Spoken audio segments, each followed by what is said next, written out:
From its very inception, America has been deeply intertwined with Christianity.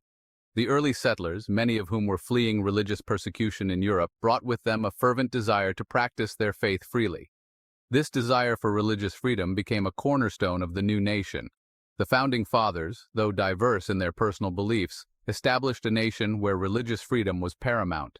They enshrined this principle in the First Amendment of the Constitution, ensuring that the government would not establish a national religion, nor prohibit the free exercise of faith. This laid the groundwork for a society where various Christian denominations could flourish. Over centuries, Christianity, particularly Protestantism, flourished, shaping the nation's moral fabric and social landscape. The Protestant work ethic, with its emphasis on hard work, discipline, and frugality, became deeply embedded in American culture. Churches were not just places of worship, but also community centers where people gathered to discuss important social issues and support one another. From the Great Awakenings to the Civil Rights Movement, Christian principles have fueled social change and defined American identity. The Great Awakenings, a series of religious revivals in the 18th and 19th centuries, brought about a renewed fervor for faith and led to the establishment of many new denominations. These movements emphasized personal piety and a direct relationship with God, which resonated deeply with the American spirit of independence. Despite increasing secularization in recent decades, Christianity remains the dominant religion in the United States, with a significant influence on cultural and political discourse. Churches continue to play a vital role in communities, offering not only spiritual guidance but also social services, education, and a sense of belonging. Christian holidays like Christmas and Easter are celebrated nationwide, reflecting the enduring presence of Christianity in American life. The United States has always been a country where faith and politics intersect. Many political leaders have drawn on their Christian faith to guide their policies and rhetoric. This intersection is evident in the speeches of presidents, the platforms of political parties, and the activism of various religious groups. From the abolitionist movement to the fight for civil rights, Christian values have often been at the forefront of social and political change. Churches served as meeting places for abolitionists who fought to end slavery, and later they became hubs for the civil rights movement, where leaders like Martin Luther King Jr. preached messages of justice and equality rooted in Christian teachings. This intersection has, at times, been a source of both unity and division. While many have found common ground in their faith, others have experienced deep rifts over differing interpretations of Christian doctrine and its application to social and political issues. Debates over topics like abortion, same-sex marriage, and the role of religion in public life have often polarized communities and even congregations. However, the influence of Christianity on American politics is undeniable, shaping debates on issues ranging from abortion to same-sex marriage. Pro-life and pro-choice advocates often invoke religious arguments to support their positions, and discussions about the sanctity of marriage frequently reference biblical teachings. These debates highlight the ongoing relevance of Christian values in shaping public policy and societal norms. Understanding this historical context is crucial for comprehending the role of religion, particularly Christianity, in contemporary American politics. By examining the past, we can better understand the present dynamics and anticipate future trends. Christianity's influence on American culture, values, and politics is a testament to its enduring legacy and its ability to adapt to changing times while remaining a central part of the nation's identity. The latter half of the 20th century witnessed the rise of the religious right, a politically active segment of evangelical Christians. This movement didn't just appear overnight. It was the result of decades of growing discontent among conservative Christians who felt that their values were being eroded by the rapid social changes sweeping across America. Fueled by concerns over social changes like the sexual revolution and the legalization of abortion, this group mobilized, becoming a powerful force within the Republican Party. The 1960s and 1970s were a time of significant upheaval, with movements advocating for civil rights, women's liberation, and more liberal attitudes towards sex and drugs.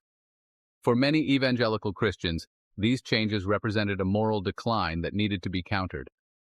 Figures like Jerry Falwell and Pat Robertson emerged as leaders, using their platforms to advocate for conservative Christian values and influence political discourse.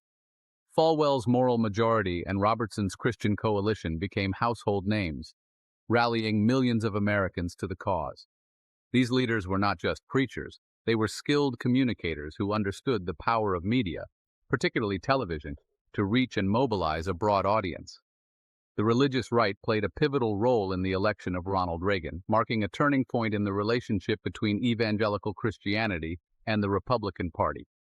Reagan's presidency was seen as a victory for conservative Christians, who believed that he would champion their values and reverse the moral decline they perceived in American society. Reagan's ability to connect with evangelical voters was a testament to the growing political clout of the religious right. The rise of the religious right signaled a shift in American politics, as religious values became increasingly intertwined with partisan affiliation. This was not just about winning elections, it was about reshaping the cultural and moral landscape of the nation. The religious right sought to influence legislation on issues ranging from abortion to school prayer, and their efforts were often met with both fervent support and fierce opposition. This development raised questions about the separation of church and state and the role of religion in the public sphere. Critics argued that the religious right's agenda threatened the constitutional principle of keeping government and religion separate, while supporters contended that their involvement was a necessary response to a culture that had strayed from its moral foundations.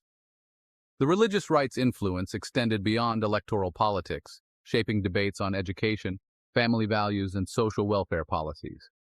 They advocated for policies that aligned with their interpretation of Christian teachings, such as opposition to same-sex marriage, support for abstinence-only sex education, and the promotion of traditional family structures. Their impact was felt in school boards, state legislatures, and even the halls of Congress. Their activism and engagement in the political process demonstrated the enduring power of religious beliefs in shaping American society. The religious right showed that faith could be a formidable force in politics, capable of mobilizing millions and influencing the direction of the nation. As we look back on this period, it is clear that the rise of the religious right was a defining moment in American political history, one that continues to resonate in contemporary debates about the role of religion in public life. The 2016 presidential election of Donald Trump marked a significant moment in the relationship between evangelical Christians and the Republican Party. This election was not just another political event, it was a cultural phenomenon that brought to light the deep-seated values and concerns of a significant portion of the American electorate. Evangelicals, who had long been a reliable voting bloc for the GOP, found themselves rallying behind a candidate whose personal history and demeanor seemed at odds with their traditional values. Despite his personal history and unconventional lifestyle, Trump garnered overwhelming support from white evangelical voters. This support was not merely a reluctant choice, but a fervent endorsement. Many evangelicals saw Trump as a flawed vessel chosen by God to fulfill a greater purpose.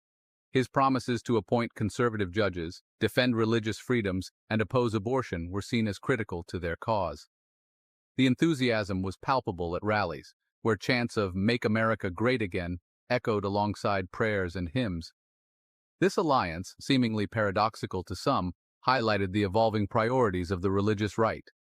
Traditionally focused on social issues like marriage and family values, the movement began to embrace a broader agenda.